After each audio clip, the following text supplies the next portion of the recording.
All right, let's dive right in and break down one of the most misunderstood books in the Bible. We're going to zoom in on just one powerful verse and strip away all the noise to find the very first promise made in the book of Revelation. So just for a second, think about it. When I say the word revelation, what's the first thing that pops into your head? For a lot of us, it's pretty intense. Yeah, does it look a little something like this? The common ideas are all about destruction, chaos, and fear. It's usually painted as this terrifying roadmap of the future. But what if that's not the main point at all? Let's look at what the text actually says. This is just the third verse in the whole book, and that very first word is everything. It's not beware, it's not be afraid, it's blessed. That one word right at the top just completely changes the vibe and opens up a whole new way of looking at this. So let's start there, with this promise of a blessing. This tells us right away that maybe this book isn't about fear, but it's actually a message that starts with divine favor. You know, the Greek word for blessed here is makarios. And it doesn't just mean you'll be magically spared from any trouble. It actually means happy, or being in this really favorable spot to receive God's grace and provision. So the book is introduced as an opportunity for a blessing, not a warning of a curse. And get this, it's not just a one-time thing. This promise of a blessing is a deliberate theme. In fact, it shows up 7 times. And if you know anything about Revelation, you know the number 7 is a pretty big deal. You can see it woven through the whole book, from the very beginning all the way to the end. So whatever else is going on in Revelation, it's all wrapped in this consistent message. There's a blessing here for those who engage with it. Okay, so how do we get this blessing? Well, the verse gives us 3 clear instructions. And it's not about just sitting back and waiting, it's an invitation to get actively involved. First, we're told to read the prophecy. Now, this doesn't just mean fortune-telling or predicting the future. It's about a message that comes from divine inspiration. It's a revealed truth about God's purposes. It's a message that's for us today. Second, we need to hear these words. And this means more than just letting the sound waves hit your ears.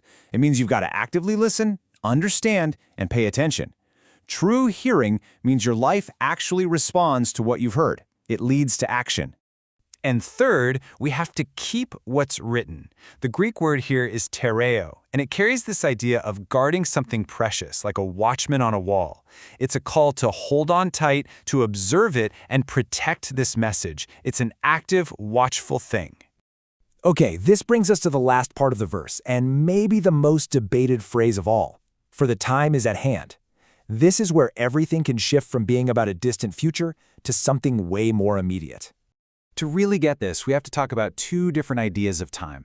We're used to clock time, right? Linear, sequential moments. But there's another kind, kairos time. This isn't about minutes or hours. It's about an opportune moment, a divine season. It's the difference between asking what time is it and is it the right time? That's the kind of time this verse is talking about. And the Greek word for at hand is engus, which literally means near or approaching. It points to something that is immediate, something close, not an event that's way off in the future. The message is that this divine moment, this kairos season, is right here, right now. And this isn't just a one-off idea either. Look at the book of Mark.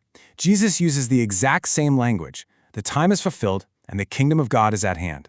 So you can see this is a consistent theme of a spiritual reality that is present and accessible to us.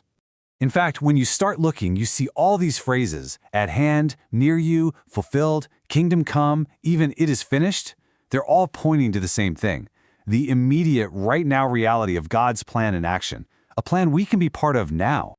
So what's the big takeaway from all this? Well, this way of looking at it really shifts the focus of Revelation from just waiting around for the future to actually living differently in the present. When you look at it this way, the book of Revelation becomes something like a manual for how to live as a citizen of God's kingdom in this world today. It's a present unfolding message. And why does this even matter? Because what you truly believe in your heart is what you're going to end up talking about and living out. If you believe Revelation is a terrifying horror story, you'll probably live in fear. But if you believe it's a message about a kingdom that's here now, well, that changes everything. So the application is actually pretty simple. First, believe that this message is good news. It's a blessing. Second, confess it. Say it out loud. And third, start living in that reality, in the kingdom, right now. And that's really the idea I want to leave you with. What if this ancient, mysterious, and often scary book isn't some complex puzzle about the future at all, but a powerful invitation to completely transform your life today?